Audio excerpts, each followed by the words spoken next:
Achieving a gorgeous grin from home isn't a total mystery with Bite Clear aligners. Just don't be surprised if all of your sleuthing friends start asking, "What's your secret?" Begin by ordering your at-home impression kit today for only $14.95.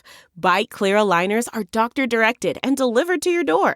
Treatment costs thousands less than braces. Plus, they offer flexible financing, accept eligible insurance, and you can pay with your HSA FSA. Get 80% off your impression kit when you use code WONDERY at Byte.com. That's BYTE.com. Start your confidence journey today with Byte. When you pick up some scratches, cause you want a fun break, the playful way you scratch is the next choice you should make. You can make your dog's leg kick and scratch with that. You could even grab a laser pointer and use your cat. You can build yourself a homemade scratching machine or use a piece from your chess set. Go ahead, grab the queen. Scratch like a DJ with your record player. A cactus could scratch off that scratchable layer. Cause when it comes to scratching, there's a million playful ways. Thanks to scratchers from the California Lottery, a little play can make your day. Please play responsibly. Must be 18 years or older to purchase, play, or claim. As a person with a very deep voice, I'm hired all the time for advertising campaigns. But a deep voice doesn't sell B2B, and advertising on the wrong platform doesn't sell B2B either. That's why if you're a B2B marketer, you should use LinkedIn ads. LinkedIn has the targeting capabilities to help you reach the world's largest professional audience. That's right, over 70 million decision makers all in one place. All the big wigs and medium wigs. Also small wigs who are on the path to becoming big wigs. Okay, that's enough about wigs. LinkedIn ads allows you to focus on getting your B2B message to the right people. So, does that mean you should use ads on LinkedIn instead of hiring me, the man with the deepest voice in the world? Yes. Yes, it does. Get started today and see why LinkedIn is the place to be to be. We'll even give you a $100 credit on your next campaign. Go to linkedin.com/results to claim your credit. That's linkedin.com/results. Terms and conditions apply. Acast powers the world's best podcasts. Here's a show that we recommend. What is The Briefing Room? It's a behind-the-scenes look at how the criminal justice system works and the lives of the people within that system. If you love true crime, well, these are the real people who do the job every day of making sure justice is served. Hi, I'm Detective Dave. I'm Detective Dan. Together we have decades of experience in local law enforcement, a profession that we think is often misunderstood. So we're going to explore how to do it right, and we won't shy away from when it's done wrong. These are stories you'll hear nowhere else. Unique, frank, and unvarnished. From the team that brought you Small Town Dicks, this is The Briefing Room. Episode 1 drops on August 30th. We'll meet you in the briefing room. Acast helps creators launch, grow, and monetize their podcasts everywhere. Acast.com.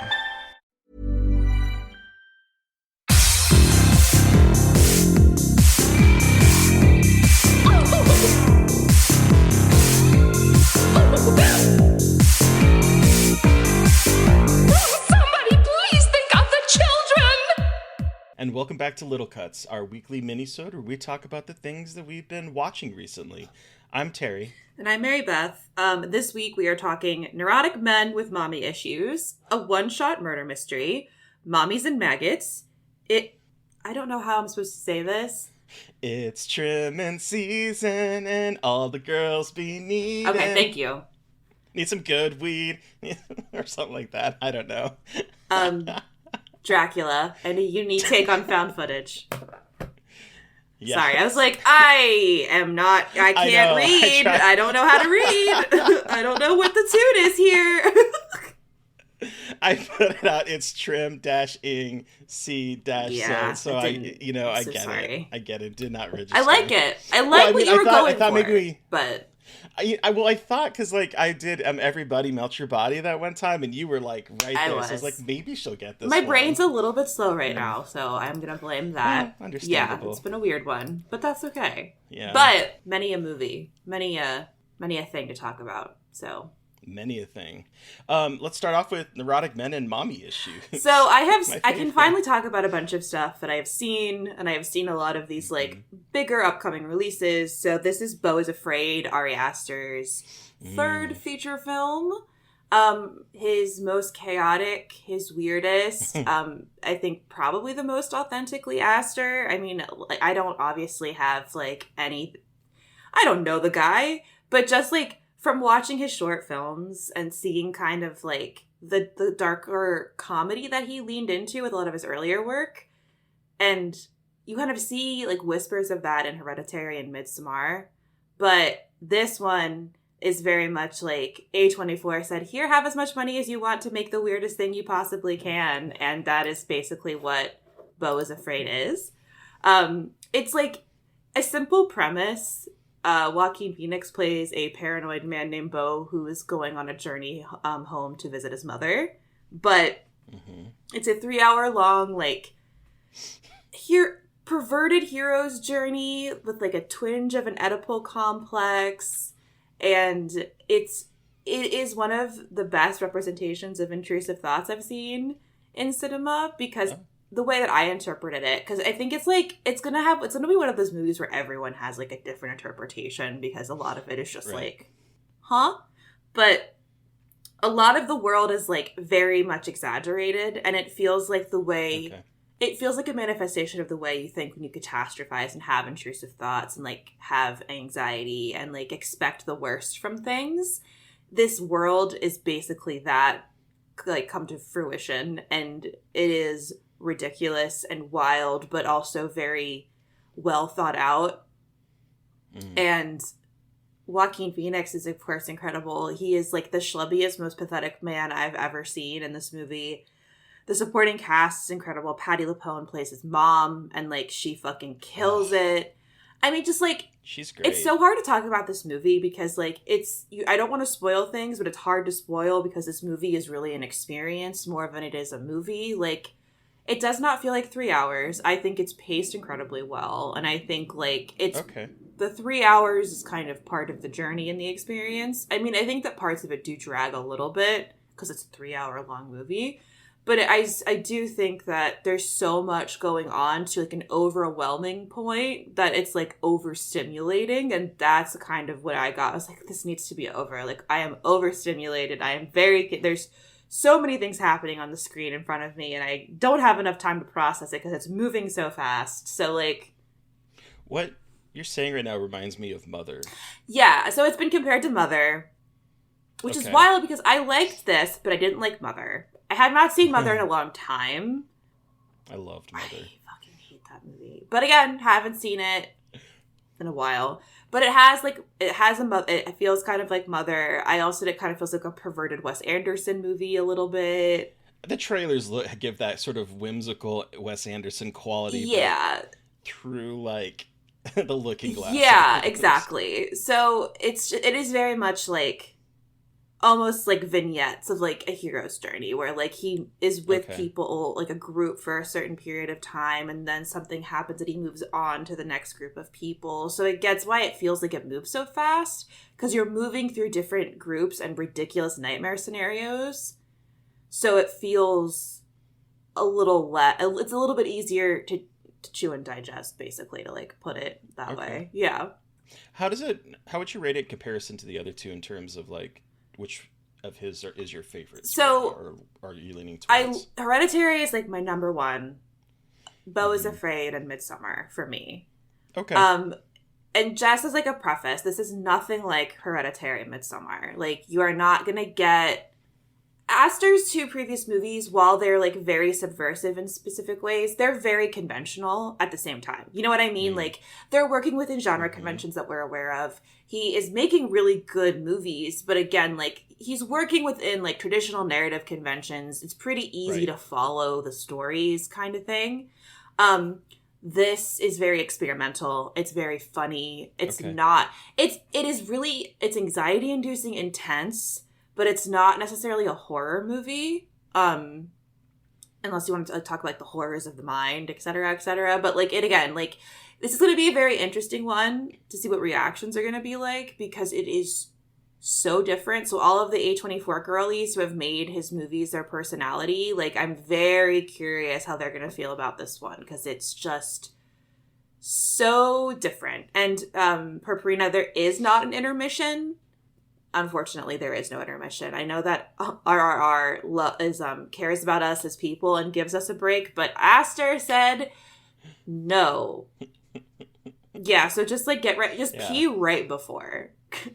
And I drank a margarita while I watched it, and I was good, but I did have to pee afterward. But I nursed that margarita because I was like, I don't want to have to get up, because this is a movie where you get up and you come back and you're gonna be in like a completely different place, and you're gonna be like, what happened? In like the last the guy 5 sitting minutes? next to me got up and came back, and like I was like, I feel bad for your wife who has to like explain what happened to you, because again, like there's not really a moment that you can really get up and come back and understand. But at the same time, like, yeah, I don't know. It's a journey. And I really liked it. But again, it's going to be one of those divisive movies that everyone's going to be arguing about. It's going to set off discourse all over the place. Aster's just like a weird fucking dude. Just a weirdo. Yeah. I'm excited to see it. He's so private, but he has so many mommy issues. Like, it's incredible. And, like, maybe one day he'll open up about it. But at the same time, like, he's not obligated to. It's just, like... And maybe I am just, like, projecting too much parasocial bullshit onto this director. It's just, like... You have so many... The through line of all of your movies is, like, relationship problems with the parent. Like, Midsommar was... That was at the beginning. But still, like... Yeah. But anyway. I really enjoyed it. It's fucking nuts. It's going to be overstimulating. It doesn't really make a lot of sense, but just kind of like give yourself over to it and kind of just like let yourself be like kind of, it's like a riptide. Just like, don't fight it. Just go with the flow, and then it'll dump you out when it's done, and you'll be exhausted, but you'll be alive. Don't swim against the current. I guess that's just let it that's not the out. most the most positive metaphor I probably could have come up with for this movie. Probably not, but it is edible movie vibes. I did not see this stoned. I've been doing less of that. But yeah. So, BEAU Is Afraid. Hell yeah. Wild. What's this one-shot murder mystery? I love a good one-shot murder mystery. I mean, who doesn't? And this continues the A24 train because, so we're going to both be covering Panic Fest this weekend. The embargo is up on reviews. I've only seen a few movies already. We'll be watching a whole lot this weekend.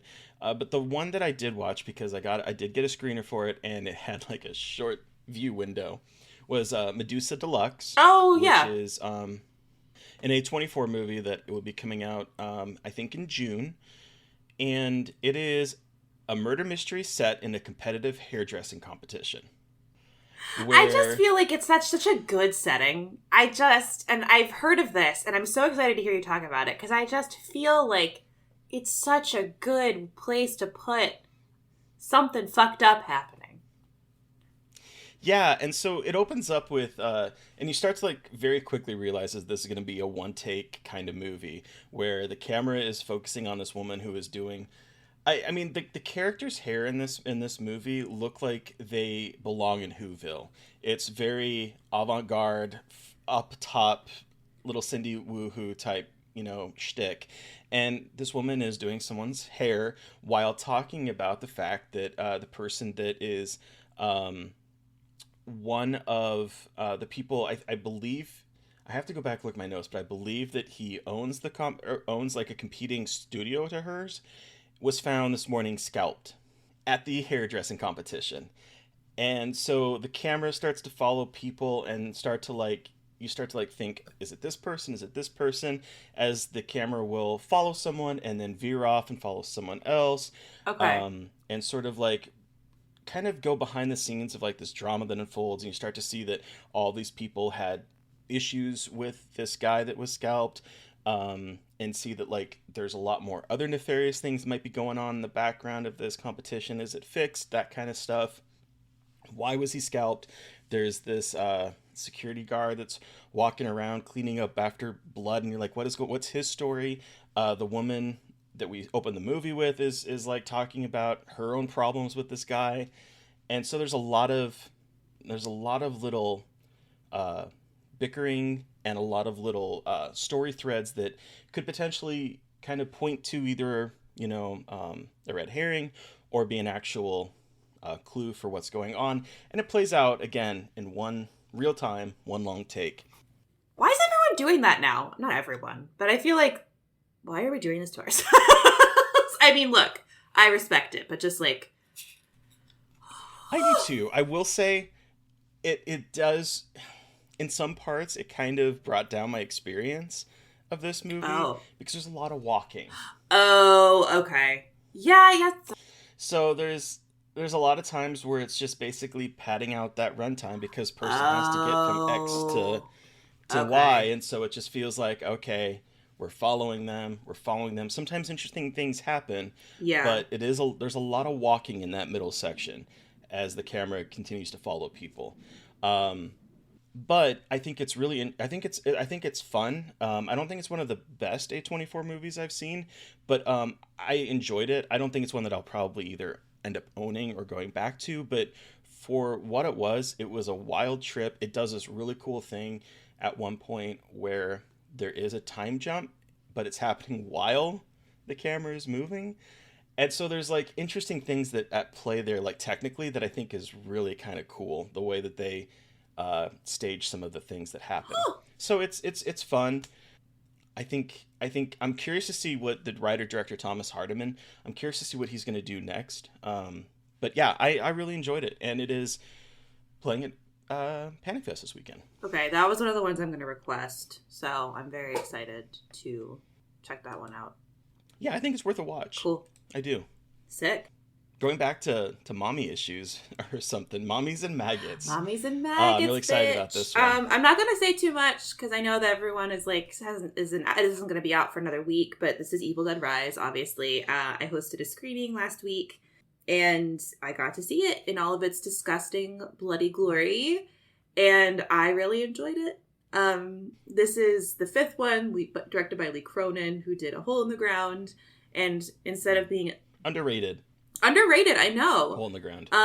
So kind of taking us from the woods of most of the Evil Dead movies, sans Army of Darkness, taking what's going on, what is like we've seen with the Necronomicon and the demons, and placing it within an LA high-rise apartment where we have a woman who is a roadie, basically, kind of realizing, fuck, like I am doing a lot of drugs and getting wasted, and she's pregnant, and she's like, I need to go see my family. So she goes, and her only family is her sister and her sister's 3 kids, goes to visit her sister and her 3 kids, and then shit goes down, and it's mean.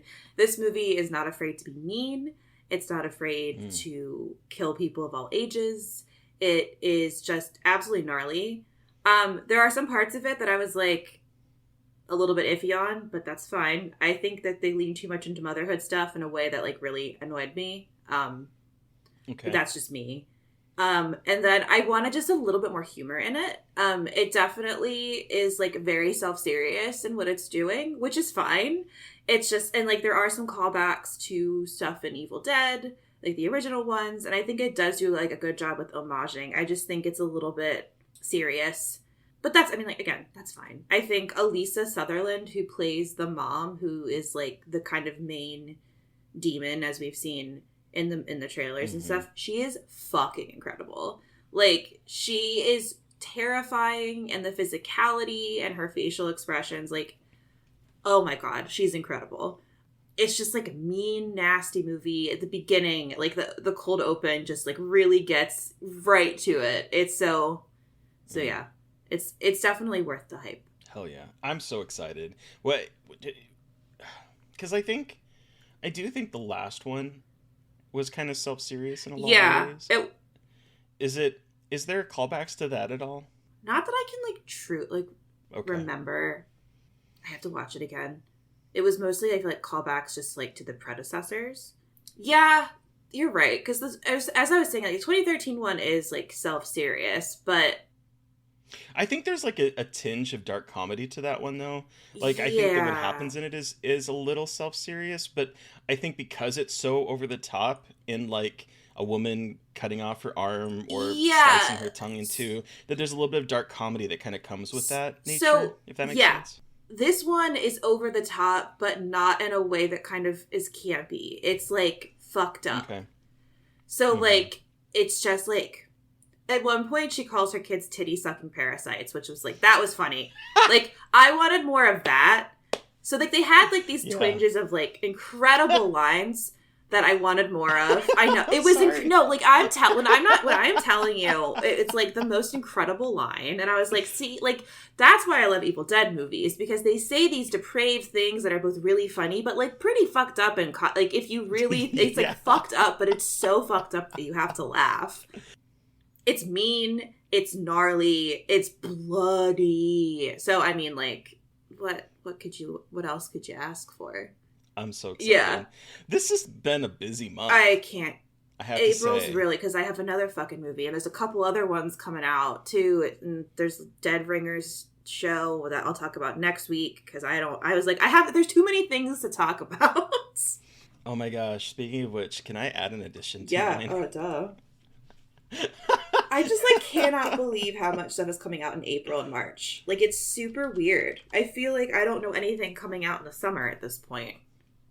That's probably a lie, but like right now, I feel like everything is coming out now. Ugh.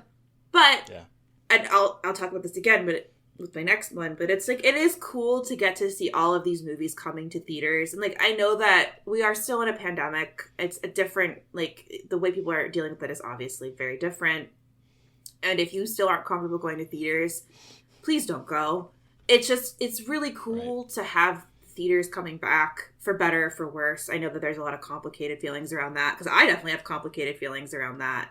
But it is kind of cool to see all of these horror movies like getting so much attention, because I feel like so many of these big theatrical releases right now are horror or horror adjacent, and it's just cool to see this genre getting that much love.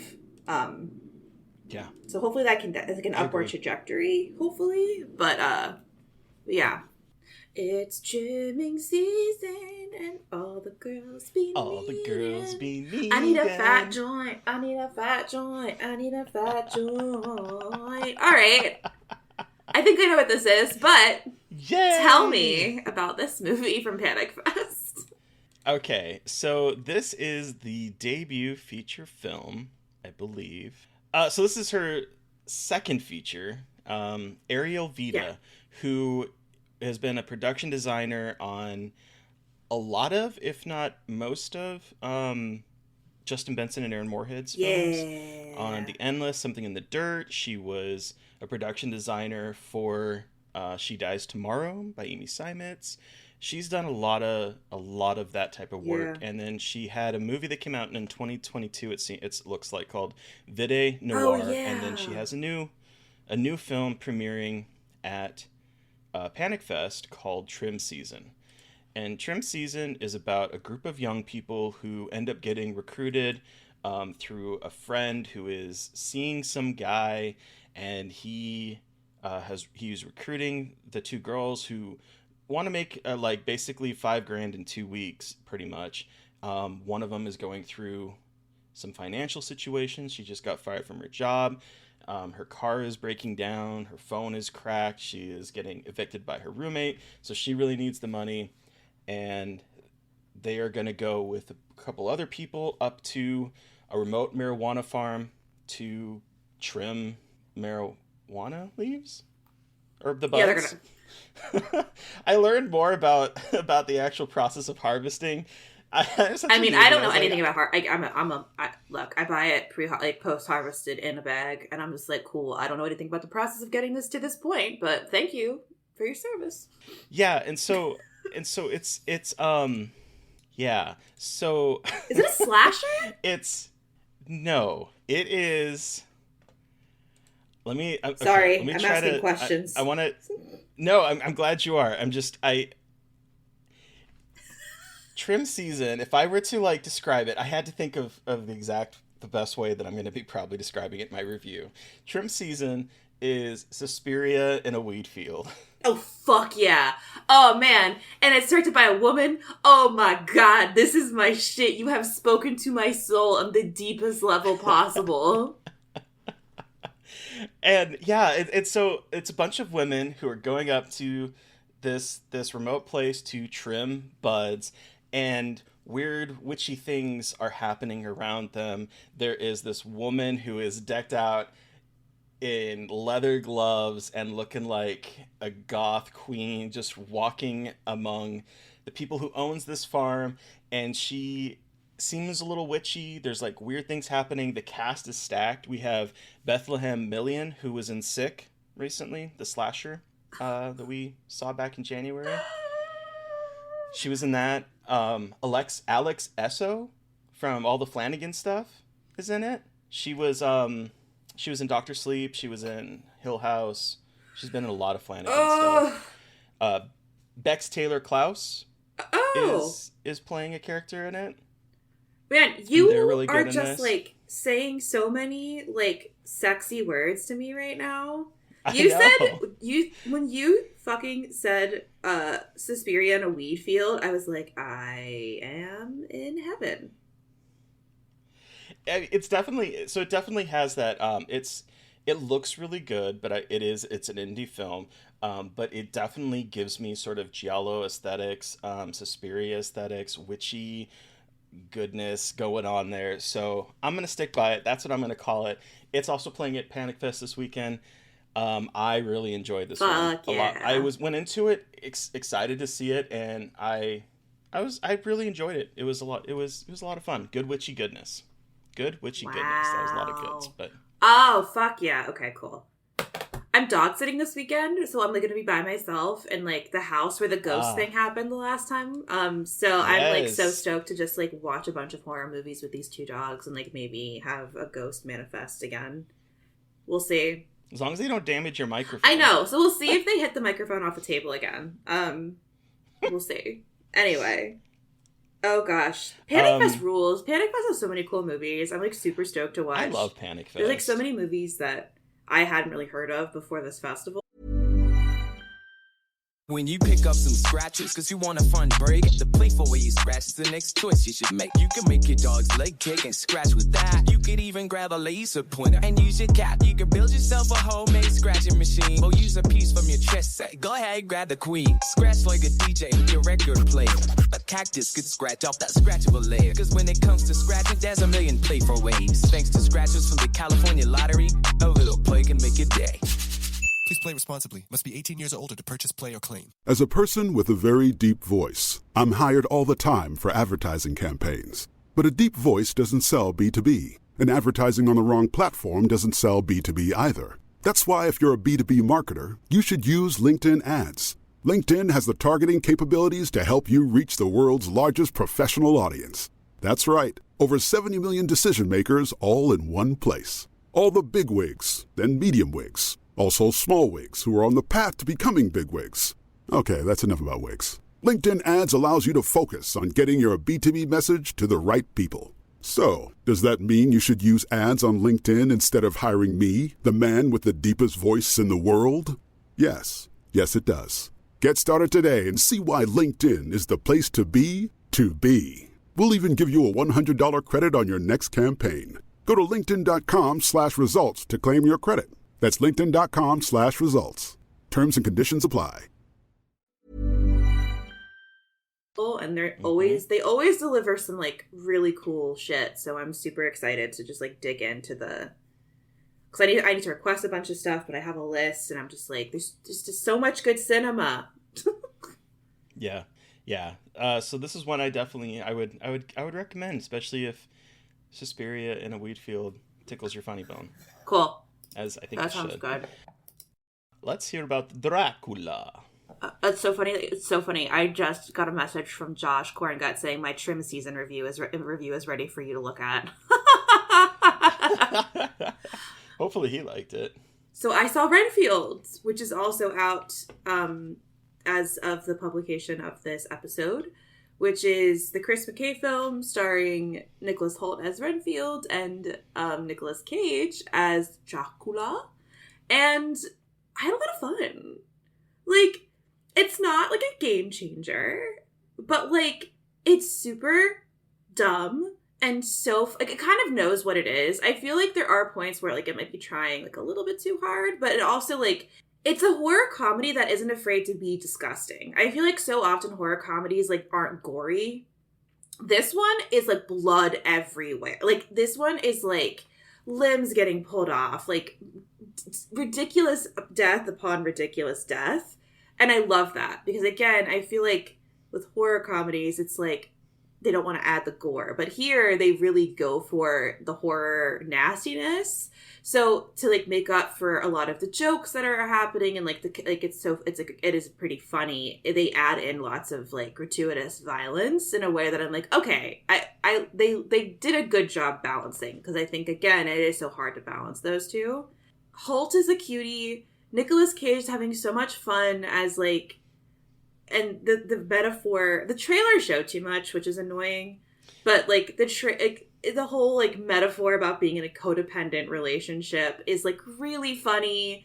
It's just like the whole thing is ridiculous. Aquafina is fine, but it's just fun. It's just like stupid, dumb fun, like that you go to the movie theaters to see. Like it's the perfect popcorn movie to go see with some friends in the movie theater on like a Saturday night. Like it's exactly what it is. Like, and I love that though. Like we have like BEAU is Afraid and Evil Dead Rise coming out. They got fucking Renfield at the same time. Like I love that. And Renfield is like so much fun. I hope people go see it because I think it is a really good theater movie. Like at one point, someone in my the group experience of some of the deaths, and like someone at one point yelled in my theater, "That was some Mortal Kombat shit," twice.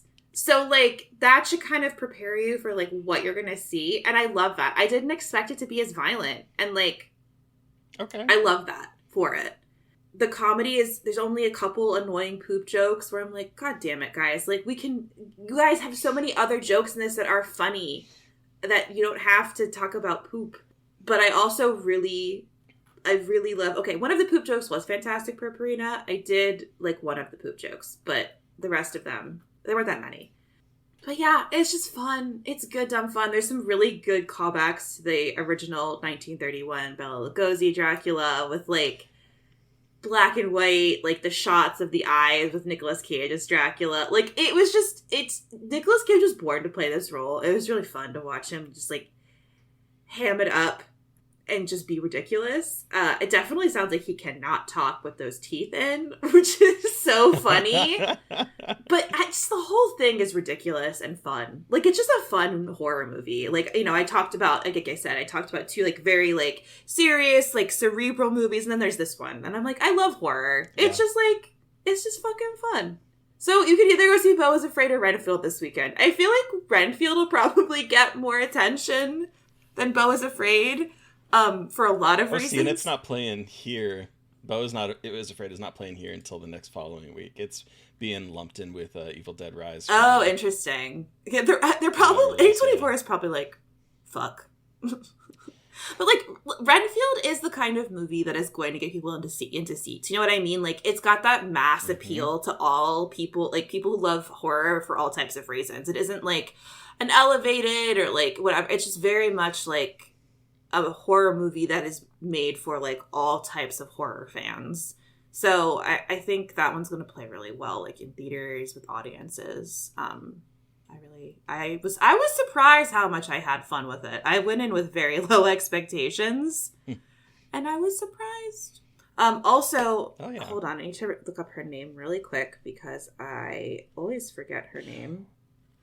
While you're doing that, I also meant to add when in Medusa Deluxe that the woman that plays Karen in Wreck, the kind of cruise leader, she's in it and she's really good in it as well. I meant to mention that. Hell yeah. So there's a callback to our Wreck episode. But so her name is Shohreh Agashtalu.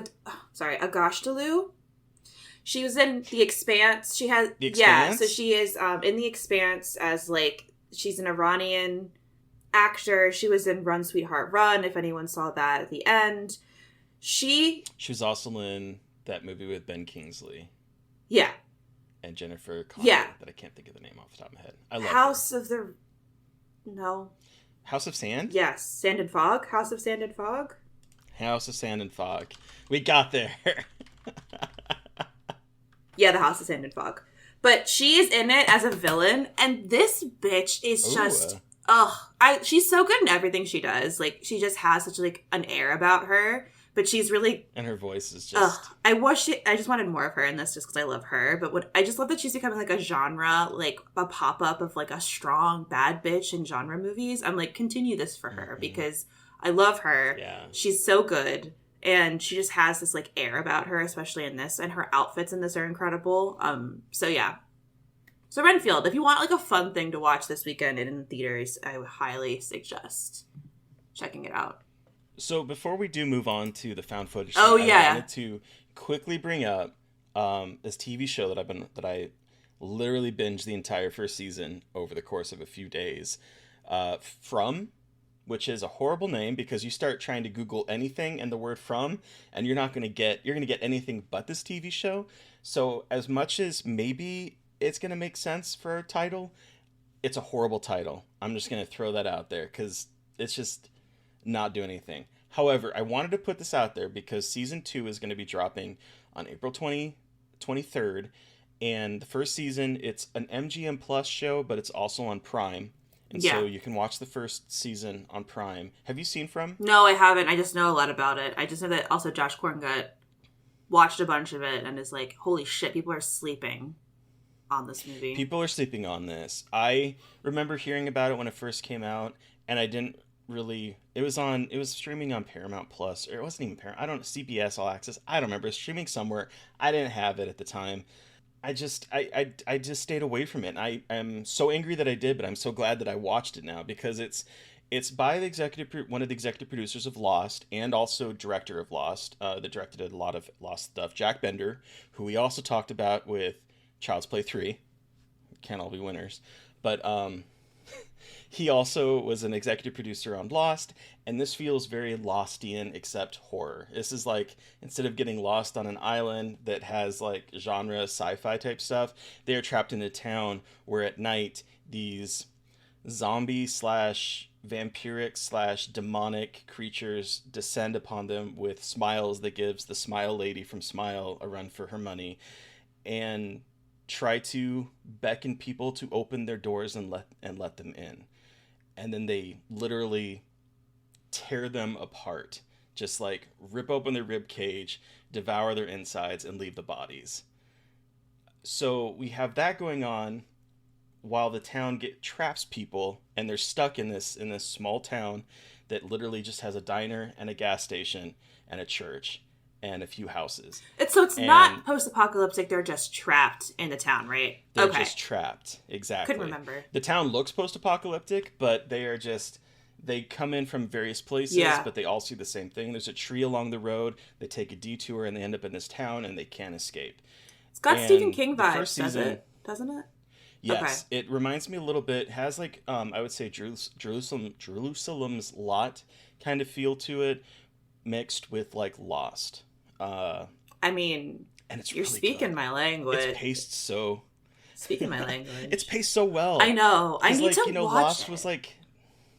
Seriously. The only reason I did is because someone had reached out and gave me screeners for season 2, and I was like, fuck, I've not even seen season 1. Let me see what the show's about. I started watching the first season on a lark, and I was like, nope, I gotta finish this show. It's paced so well. There's not an ounce of fat, in my opinion, in this first season. This first season is just paced to perfection. There's always something going on. It is a locked box mystery of like Lost feel, but like, I'll tell you, every time an episode is over, it's like, holy shit, it's the end of the episode? Next. Even though these are like 55-minute episodes. Right. It's really enthralling television. All right. Yeah, I gotta get on the train. You're like the 4th person this week to talk to me about From. Like, I gotta hop on this shit. And then Harold Perrineau is in it, and he's always incredible. He was in Lost. I was gonna say, he was in Lost. Walt, he's Walt's dad. Walt! But he's so good. He's always so good in everything he's in. Like, he was fucking Mercutio in the Romeo plus Juliet Baz Luhrmann movie. Anyway. Yes, he was. I need to watch it. He's great in this. It's a great cast. It is a fantastic show. It's not afraid to put people through shit. Like, it will kill off characters that I was surprised to see killed off. It is incredibly vicious. killing kids. Like it is going to go there. Fuck yeah. All right. It's gonna go there. So just highly recommend first season, go watch it. And I'm gonna talk about season 2 once season 2 comes out, but I'm gonna talk in very minor terms. I want to put out here, just because I was not prepared, there are spiders and they are terrifying. Just gonna put that out there. I was not prepared for that. I literally watched some of the scenes with my hands over my eyes going, is it done yet? Because I can't. And they were gross. So, paying it forward in that regard. You are God's strongest soldier. All right, but finally, what is this found footage movie recommended by Tony Kaufman on Patreon that he wanted me to see? What did we watch this week, Mary Beth? We watched the 2015 found footage film SAVAGELAND. I'm very curious about what you think of this movie. I've seen this movie multiple times. I have loved it, and I am very curious because this is like a deep cut found footage movie. This is like, we're really putting Terry through the education, like deep cut education parts now. So here's what I will say. So like the premise behind SAVAGELAND, and I think you've talked about this on a Little Cuts episode, I believe. I've talked about it before. I've talked about this movie in at least one occasion, if not multiple. Mm-hmm. So there's like an Arizona-Mexico border town that is wiped out overnight. The only survivor they find happens to be an illegal immigrant, and it follows a sort of like a documentary about his arrest, him basically being railroaded for the murder of dozens of people overnight, and is sentenced to be executed. And then there is a roll of footage that ends up showing up of like, I think 36, is that right? Snapshots that... So. 30 something. There is, yeah, around that. Probably 30, because most film cameras only take about up to 30 shots, I think. Yeah, I couldn't remember exactly the number, but there was like 30-ish shots that this man had taken over the course of the night that show surprising things. I was surprised at how professional this movie looked for something that is vaguely unheard of. Like, yeah. I don't think this is one that keeps coming up. No, this is very much like you really only know about it if you're like a more hardcore found footage head. Like, this is not usually talked about with found footage, unfortunately. Should be. But it definitely is not a title that is like, that comes up when like found footage movies are talked about, generally speaking. But I was surprised at how professional it was. And I mean, listeners, we're going to talk about spoilers, so as normal. But I just want to throw that out there. If you haven't seen this movie and you want to, it's streaming. It's pretty easy to find it on streaming. Mm-hmm. I watched it on Tubi. It's on Tubi. Yeah, I knew it was on Tubi. That's the only place I think it was available for me, was on Tubi. But it might be on the Roku channel too, according to IMDb. Listeners, if you hopefully you're either okay with spoilers or you've gone and watched the episode, but what I thought was really fascinating is how this movie documented what would probably happen in the case of real zombie uprising. Yeah, that's what's so fucking scary about this movie too, to me. Like, there's no... It just made me think about like, I mean, Night of the Living Dead, obviously, with the kind of quality of the images and the black and white nature of the shots, and like just sort of the stark features of these things on the hill slowly descending upon the town. But it just got me thinking, oh God, if this were to really happen and we were to really have zombies happening, you would not be able to tell that there was something happening, because it would just be dead bodies that would be cut apart and shot in the head. And if you're the only survivor in a town of dead bodies that have been eaten by the zombies, who are either A, dead, or B, have moved on to their next meal, it's going to look like you did it. And that, to me, was like, oh, that's actually kind of terrifying and smart. So that is one thing I really did like about this. It's a really smart take on both found footage and zombies. Like, you know, especially in 2015, that was like probably the tail end of like the zombie train that we were on for a while in popular culture. But it was, again, like, we didn't see any, like, ambling bodies. We didn't see, like, guts falling out. We saw these really incredible black and white photographs that are not clear at all. And that's one of the things, like, you can tell, like, he's running and taking pictures. These aren't, like, beautiful, clear images. Like, this is very much someone who is on the run and trying to, like, escape without a flash. Too. So, like, a lot of it, the images that they create are terrifying in their own right. And then it's just like this poor guy, one of the parts I think is the most chilling, where he's like, I don't want to get out of prison, like I don't want to go back out there to where those things are, because they basically like come and go and we don't know what's next. So it's like this really fascinating, again, like the beginning of a zombie event happening and like capturing that here. And it also is a very political in terms of immigration. Oh, that's the other part. Like, and again, like found footage doesn't typically get political or do that, but this is like a very poignant look at like how people think of Mexican citizens and illegal immigration, and like it's I think it comes together, especially for an indie horror movie that like not many people have heard of. Like, it's really fucking smart. Yeah, and I guess what I did realize watching this is that these documentary style things don't really scare me. Like, I wasn't scared at all through this. I thought, ooh, that image is kind of creepy. But it didn't really, like, I don't know, it didn't really affect me very much. But I was really enthralled the entire way, and it got me thinking about, again, how smart it was to use this kind of problem to look at the way people scapegoat immigrants with all the ills of society is because of the people crossing the border. So I thought that was interesting, and I thought that it was an interesting, very grounded look at what actually probably would happen if there was a small zombie apocalypse. So it worked really well for me. I really enjoyed it. I was very surprised in how much I enjoyed it. See, like, this is why I love found footage, because so many people for so long, and this is quasi-directed at you, Terry, but not really, because you've given it a chance, are like, oh, all the found footage is so shitty. I'm like, okay, there's a lot of shitty found footage because everyone thinks they can make a found footage movie. And that's why.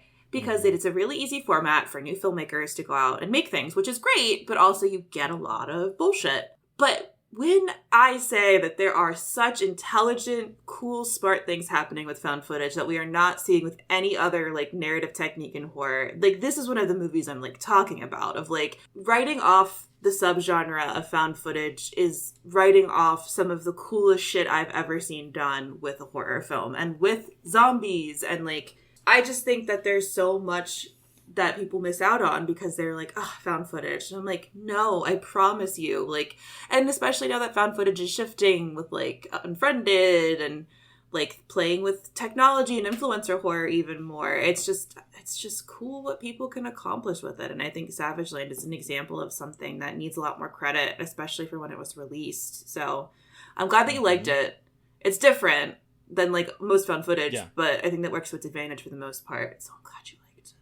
Yeah, I did. I thought it was a lot of fun. Yeah, so what are we talking about next week on Little Cuts, Mary Beth? So next week on Little Cuts, we mentioned that we are going to be covering Panic Fest this weekend, so we will be talking about all Panic Fest movies next week. So that'll be lots of cool, weird indie things that you probably haven't heard of, that I hadn't heard of, and I'm excited to dig in because I've got a super long list of cool shit to watch. I will say I am so far 3 for 3 on the movies I've watched for Panic. Hell yeah! So. Oh, cool. Oh, I love to hear that.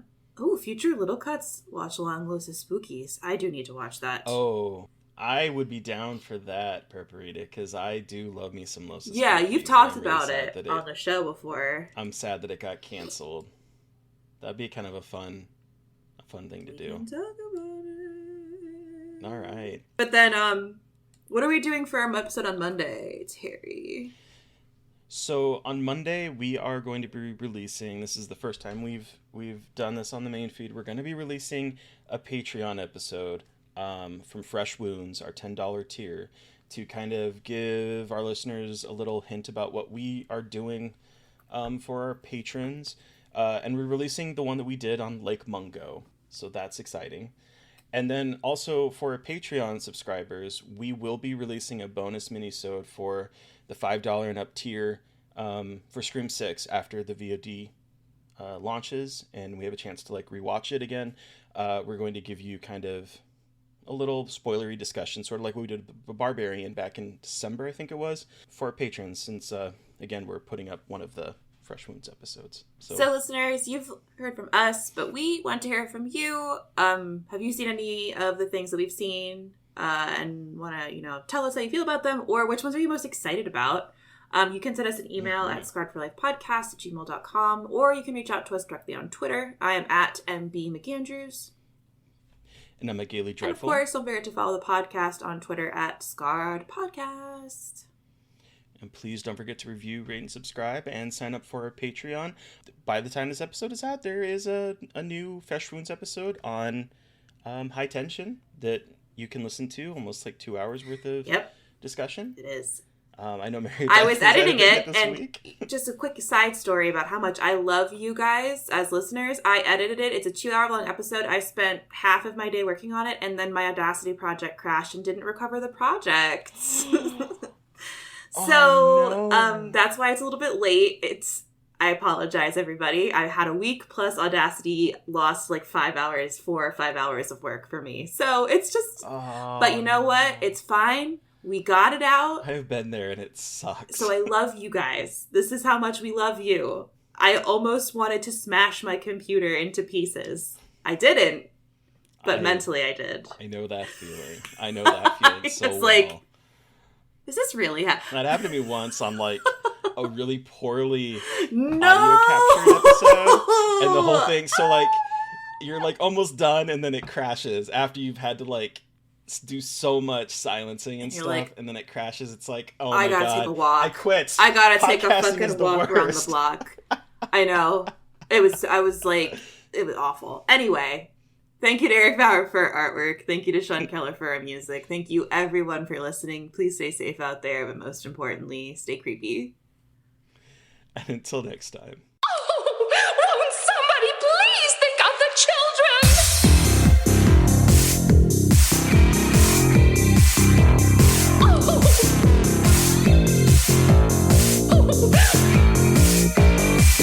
Won't somebody please think of the children?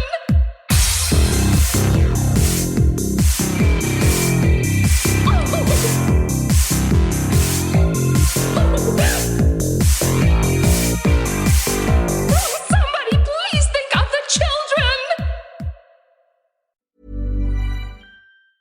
When you pick up some scratches, cause you want a fun break, the playful way you scratch is the next choice you should make. You can make your dog's leg kick and scratch with that. You could even grab a laser pointer and use your cat. You can build yourself a homemade scratching machine, or use a piece from your chess set. Go ahead, grab the queen. Scratch like a DJ with your record player. A cactus could scratch off that scratchable layer. Cause when it comes to scratching, there's a million playful ways. Thanks to scratchers from the California Lottery, a little play can make your day. Please play responsibly. Must be 18 years or older to purchase, play, or claim. As a person with a very deep voice, I'm hired all the time for advertising campaigns. But a deep voice doesn't sell B2B, and advertising on the wrong platform doesn't sell B2B either. That's why if you're a B2B marketer, you should use LinkedIn ads. LinkedIn has the targeting capabilities to help you reach the world's largest professional audience. That's right, over 70 million decision makers all in one place. All the big wigs and medium wigs. Also small wigs who are on the path to becoming big wigs. Okay, that's enough about wigs. LinkedIn ads allows you to focus on getting your B2B message to the right people. So, does that mean you should use ads on LinkedIn instead of hiring me, the man with the deepest voice in the world? Yes. Yes, it does. Get started today and see why LinkedIn is the place to be to be. We'll even give you a $100 credit on your next campaign. Go to linkedin.com/results to claim your credit. That's linkedin.com/results. Terms and conditions apply. Acast powers the world's best podcasts. Here's a show that we recommend. What is the briefing room? It's a behind-the-scenes look at how the criminal justice system works and the lives of the people within that system. If you love true crime, well, these are the real people who do the job every day of making sure justice is served. Hi, I'm Detective Dave. I'm Detective Dan. Together, we have decades of experience in local law enforcement, a profession that we think is often misunderstood. So we're going to explore how to do it right, and we won't shy away from when it's done wrong. These are stories you'll hear nowhere else. Unique, frank, and unvarnished. From the team that brought you Small Town Dicks, this is The Briefing Room. Episode 1 drops on August 30th. We'll meet you in the briefing room. Acast helps creators launch, grow, and monetize their podcasts everywhere. Acast.com.